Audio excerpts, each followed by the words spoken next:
Yes మీరేం చెప్తారు? అందరికీ నమస్కారం. నమస్తే అండి. ముందుగా జీ తెలుగు వారికి ప్రత్యేకంగా అభినందనలు. ఉపాధ్యాయ సమస్యలు, ఉద్యోగుల సమస్యలు, విద్యారంగ సమస్యల మీద వరుసగా డిబేట్ పెడుతున్నందుకు టిఎస్యుటి పక్షాన వారికి ప్రత్యేకంగా కృతజ్ఞతలు కూడా తెలియజేస్తా ఉన్నాం. ఇక ఈ సమస్యకు సంబంధించి మనం చూసినప్పుడు సమస్య సుప్రీంకోర్టు తీర్పు వల్ల ఉపాధ్యాయుల్లో ఆందోళన ఉన్నది. ఆ ఆందోళనకు కారణం అటు కేంద్ర ప్రభుత్వం ఇటు రాష్ట్ర ప్రభుత్వం అనేది చాలా స్పష్టంగా మేము చెప్పదలుచుకున్నాం. విద్యా హక్కు చట్టం 2010 నుండి అమలు అవుతా ఉంది. 1/4/2010 నుండి 23 ఆగస్టు నాడు 2010లో ఒక నోటిఫికేషన్ ఇచ్చారు ఎన్సిటి ద్వారా. ఆ నోటిఫికేషన్ ఇచ్చే సందర్భంలో ఉపాధ్యాయుల యొక్క కనీస అర్హతల గురించి పేర్కొంటున్న సందర్భంలో ఆ ఒక మాట రాసి ఉంటే, అంటే ఇది రెట్రాస్పెక్టివ్ ఎఫెక్ట్ గా కాకుండా ప్రాస్పెక్టివ్ ఎఫెక్ట్ గా ఆనాడు కనుక రాసి ఉంటే ఇవాళ ఈ ఉండేది కాదనేది ఒకటి. రెండోది, ఇప్పుడు సమస్య వచ్చింది, ఉపాధ్యాయుల ఆందోళన ఉంది, ఇది ఒకవైపు అయితే ఇంతకాలం నిర్వహించాలనే అవకాశాలున్నా నిర్వహించలేకపోవడంలో రాష్ట్ర ప్రభుత్వాల వైఫల్యం కూడా ఉంది.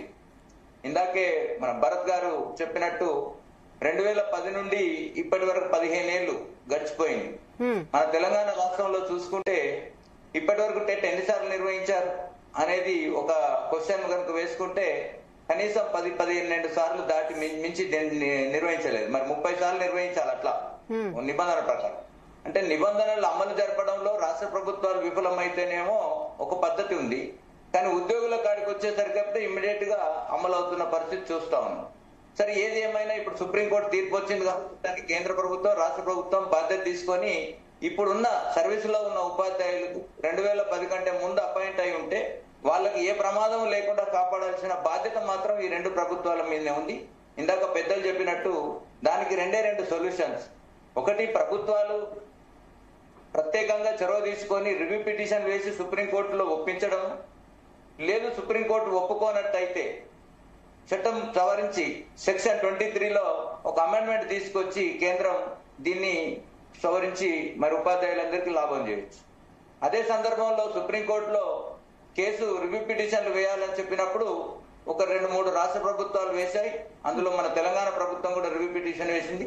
కానీ మొట్టమొదటిసారిగా దీన్ని సుప్రీంకోర్టు రివ్యూ పిటిషన్ వేయాలని చెప్పి మా టిఎస్యుటిఎఫ్ పక్షాన మేము అనుకొని మా ఆల్ ఇండియా సంఘం ఎస్టీఎఫ్ఐ పక్షాన మొట్టమొదటి రివ్యూ పిటిషన్ పడ్డది. ఆ తర్వాత కొన్ని రాష్ట్ర ప్రభుత్వాలు కూడా వేశాయి. ఇప్పుడు దేశవ్యాప్తంగా అనేక సంఘాలు పిటిషన్స్ వేస్తా ఉన్నాయి.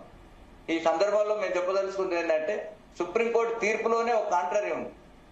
ఇక్కడ ఎంత దుర్మార్గంగా ఉంటే మన బాధాకరం అంటే 5 ఏళ్ల లోపు సర్వీస్ ఉన్నాయనేమో 5 ఏళ్ల వరకు కొనసాగొచ్చు, కానీ 5 ఏళ్లకు 1 నెల 2 నెలల సర్వీస్ ఎక్కువ ఉన్నాయన ఇప్పుడు ఆయన కంపల్సరీ 2 ఏళ్ల లోపల టెట్ పాస్ కాకపోతే 2 ఏళ్ల వేయడం వెంటనే రిమూవ్ చేయాల్సిన పరిస్థితి వస్తుంది. అంటే సుప్రీంకోర్టు తీర్పులో కూడా ఒక డిస్క్రిమినేషన్ ఉంది. ఆ డిస్క్రిమినేషన్ సవరించుకోవడానికి సుప్రీంకోర్టు ఆలోచించుకొని తన రివ్యూ పిటిషన్ లో మరి ఏదైనా పునః ఆలోచన చేస్తే ఉపాధ్యాయులకు మేలు జరుగుతుంది. ఆ ఇచ్చే రిలాక్సేషన్ అన్న కనీసం ఇద్దరికి 5 సంవత్సరాలు ఇచ్చి ఉంటే బాగుండేది. అలా ఇవ్వలేదు కాబట్టి ఇప్పుడు ఇందాక పెద్దలు చెప్పినట్టుగా ఒకటి, సుప్రీంకోర్టు రివ్యూ మీద ఆధారపడకుండా కేంద్ర ప్రభుత్వంపై ఒత్తిడి తెచ్చి చట్టం విద్యా హక్కు చట్టం సెక్షన్ 23ను సవరించి మరి దాంట్లో చట్టాన్ని అమలు ఇచ్చిన తేదీ నుండి ఉన్న ఉపాధ్యాయులకు మాత్రమే చెప్పాలి తప్ప అంతకంటే ముందే నియామకమైన ఉపాధ్యాయులకు ఈ చట్టం యొక్క మినిమం అర్హతల కండిషన్ వర్తించకుండా ఒక సవరణ తీసుకొస్తే తప్ప దీనికి మార్గం లేదని చెప్పి నేను ఈ సందర్భంగా మీకు దృష్టికి తీసుకొస్తూ ఆ దిశగా కేంద్ర ప్రభుత్వం మరి చొరవ తీసుకోవాల్సిన అవసరం ఉంది. ఎందుకంటే ఈ రోజు విద్యారంగంలో అనేక మార్పులు తీసుకొస్తున్న సందర్భంలో మరి కేంద్ర ప్రభుత్వం తీసుకొస్తున్న సంస్కరణలు మన రాష్ట్రానికి కొన్ని ఇబ్బందులు కలిగిస్తా ఉన్న పరిస్థితి ఉన్నది. మరి ఉపాధ్యాయులకు, ఉద్యోగులకు, బడులకు లాభం చేసే పనులు ప్రభుత్వాలు లేట్ చేస్తా ఉన్నాయి. కాబట్టి ఈ రోజు మేము చెప్పదలుచుకుంది ఏంటంటే దేశవ్యాప్తంగా ఇది సమస్య కాబట్టి దేశంలో ఉన్న అన్ని రాష్ట్రాలతోటి సమన్వయం పెంచుకుంటూ మరి దేశవ్యాప్తంగా ఉపాధ్యాయ సంఘాలు కూడా ఐక్యంగా కేంద్రంపై ఒత్తిడి తేవాల్సిన అవసరం ఉంది. అప్పుడు మాత్రమే ఉపాధ్యాయ సమస్యకు పరిష్కారం దొరుకుతుందని మేము భావిస్తా ఉన్నాం. అంటే ఎన్సిటిలో మీరు కూడా చెప్పొచ్చు కదా, ఎన్నిసార్లు మీరు చెప్పినట్టు 2010 నుంచి ఇప్పటి వరకు 30 సార్లు మినిమం టెట్ నిర్వహించాల్సిన బాధ్యత ఉంది, నిర్వహించలేకపోయింది. మరి ఈ కండిషన్ మీరు వాళ్ళ దృష్టికి తీసుకెళ్లారా? తీసుకెళ్ళాం. గతంలో ప్రమోషన్ల విషయంలో పట్టుబట్టినప్పుడు కూడా ఈ విషయంలో చర్చించాము. మా ఎమ్మెల్సీ గారి ఆధ్వర్యంలో మొత్తం యుఎస్పిసి జాక్టర్ టీమ్ గా వెళ్ళారు. చెప్పినప్పుడు ఏంటంటే అది రాష్ట్ర ప్రభుత్వాల పరిధిలో అంశం, సంవత్సరానికి 2 సార్లు నిర్వహించుకోవాల్సింది రాష్ట్ర ప్రభుత్వాలు కూడా వెసులుబాటు ఉంది. నేషనల్ లెవెల్లో సీటెట్ రెగ్యులర్ గా జరుగుతుంది. ఇక్కడ రాష్ట్ర ప్రభుత్వం వచ్చేసరికి ఈ రాష్ట్ర ప్రభుత్వం సంవత్సరానికి 2 సార్లు నిర్వహించట్లేదు.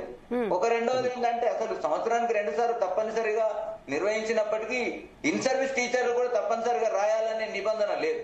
ఇక్కడ మనం ఒకటి గమనిస్తే టెట్ క్వాలిఫికేషన్స్, టెట్ కు అప్లై ఎవరు చేయాలనే కండిషన్స్ చూస్తే 18 నుంచి 44 ఏళ్ళ వయసులో ఉన్న వాళ్ళు మాత్రమే టెట్ రాయాలని కండిషన్ పెట్టారు. అంటే దాని అర్థం నియామకం ఏజ్, అపాయింట్మెంట్ ఏజ్ ను టెట్ క్వాలిఫికేషన్ గా పెట్టి మరి వాళ్ళ ఇన్ సర్వీస్ టీచర్లు 45 ఏళ్ళు 50 ఏళ్ళు ఉన్న వాళ్ళు కూడా రాయాలని చెప్తుంటే ఇంతవరకు ఆ కండిషన్ ఎందుకు పెట్టినట్టు? అంటే ఇక్కడ ప్రభుత్వాలకు కూడా స్పష్టత లేదు. కాబట్టి ఉపాధ్యాయులు రాయలేకపోవడం కాదు, చాలా మంది రాసేయాలనుకున్నారు, రాస్తే పరీక్ష పాస్ అయ్యే వాళ్ళేమో అప్పుడు ఇప్పుడు 2 సార్లు రాసాం 3 సార్లు రాసాం. ఇందాక భుజంగరావు గారు అన్నట్టు కండిషన్ ఎన్నోసార్లు రాసినా పాస్ అయ్యేవారు. ఒకసారి రాస్తే పరీక్ష మోడల్ తెలిసేది రెండోసారి. కానీ ఇంకో అసంబద్ధత కూడా ఉంది ఇక్కడ. ఎన్సిటి అసలు నిర్లక్ష్యంగా చేస్తూ ఉన్నది ఏంటంటే అసలు టెట్ సిలబస్ రూపొందించడంలోనే ఎన్సిటి తప్పుడు పద్ధతులు ఉన్నాయి. కారణం ఏంటంటే ఈ విద్యా విధానం దేశవ్యాప్తంగా ఒకే విధంగా లేదు. కనీసం ఈ రాష్ట్రాలనైనా వాళ్ళకు తోచిన విధంగా అమలు జరిపించుకోవడానికి, పరీక్ష నిర్వహించుకోవడానికి, సిలబస్ రూపొందించుకోవడానికి మనకు అవకాశం ఉండాలి. ఇక్కడ మనం చూస్తే ఇప్పుడు రాష్ట్ర ప్రభుత్వాలు తప్ప ఎన్సిటి తప్ప అంటే వీళ్ళిద్దరే దోషులని నేను ముందే చెప్పాను. ఒక దిక్కేమో ఎన్సిటి ఇచ్చిన నోటిఫికేషన్ లోనే చాలా స్పష్టంగా చెప్పింది ఎగ్జామ్షన్ ఉంటుంది అని. ఇలాగే రాష్ట్ర ప్రభుత్వాలకు వచ్చినప్పుడు ఉమ్మడి ఆంధ్రప్రదేశ్ లో ఉన్నప్పుడు జీవో ఇచ్చారు ఇన్ సర్వీస్ టీచర్లకు మినహాయింపులు ఇస్తూ. తర్వాత సర్వీసులో తెలంగాణ ప్రభుత్వం వచ్చినాక కూడా జీవో ఇచ్చింది ఇన్ సర్వీస్ టీచర్లు పరీక్ష రాయనవసరం లేదు. మరి రాష్ట్ర ప్రభుత్వాలు మినహాయింపులు ఇచ్చా, ఎన్సిటి మినహాయింపు ఇచ్చినా ఇవాళ సుప్రీంకోర్టు ఆ రకంగా తీర్పు ఇచ్చింది. కాబట్టి సుప్రీంకోర్టు తీర్పును ఓవర్కమ్ అయ్యేటట్టుగా చేయాల్సిన బాధ్యత కేంద్ర ప్రభుత్వం ఎన్సిటి ఏజెన్సీ పైన ఉంది. కానీ ఇవాళ వస్తున్న వార్తలు మరి ఎవరు అడిగినరో ఏమో, ఎన్సిటిని మొత్తంగా రిలాక్సేషన్ ఇవ్వమని ఎవరు అడగట్లేదు. ఇవాళ ఇక్కడ మేము కూడా చెప్పాము చాలా స్పష్టంగా. ఈ రోజు కూడా మేము టీఎస్యూటీఎఫ్ గానీ ఎస్టీఎఫ్ఐ గానీ చెప్తా ఉన్నాం, ప్రమోషన్ కావాలనుకున్న ఉపాధ్యాయుడికి టెట్ కంపల్సరీ చేయడాన్ని ఎవరు వ్యతిరేకించట్లేదు, ఎవరు అభ్యంతరం పెట్టట్లేదు. కానీ ఇప్పటికి అదే క్యాడర్ లో ఉన్న వాళ్ళు ఇంకో 4 ఏళ్ళు 5 ఏళ్ళు 6 ఏళ్ల తర్వాత రిటైర్ అయ్యే వాళ్ళను ఖచ్చితంగా రాయకపోతే 2 ఏళ్లలో తొలగిస్తామనే ఒక ఏదైతే కండిషన్ ఉందో అది ఈ రోజు సమస్య తెచ్చిపెట్టింది. కాబట్టి ఆ సమస్య నుండి ఉపాధ్యాయుల్ని బయటేయాలంటే ఎన్సిటి చొరవ తీసుకోవాలా. కానీ వాళ్ళ మేము మినహాయింపు ఇవ్వమని తిరస్కరించినట్టు ఏదో వార్తలు వస్తా ఉన్నాయి. దాని విషయంలో ఎవరు అడిగారనేది కాదు, ఎన్సిటి ఎవరు మినహాయింపు అడగలేదు. చేయాల్సిన సవరణ కోసం ప్రయత్నం చేయాలి, రివ్యూ పిటిషన్ కోసం కూడా తర్వాతన వేయాలి. అట్లాగే ఎన్సిటి చేయాల్సిన పని ఏంటంటే సిలబస్ విషయంలో రివిజన్ చేయడానికి వివిధ రాష్ట్రాలతోటి అధికారులతో చర్చించాలి. లేదు మేము ఇచ్చాం ఇదివరకే ఒక సైన్స్, ఇందాక భరత్ గారు చాలా స్పష్టంగా చెప్పారు, వారు విద్యారంగంతో దగ్గరి అనుబంధంగా ఉన్నారు కాబట్టి వాళ్ళకి చాలా విషయాలు తెలుస్తా ఉన్నాయి.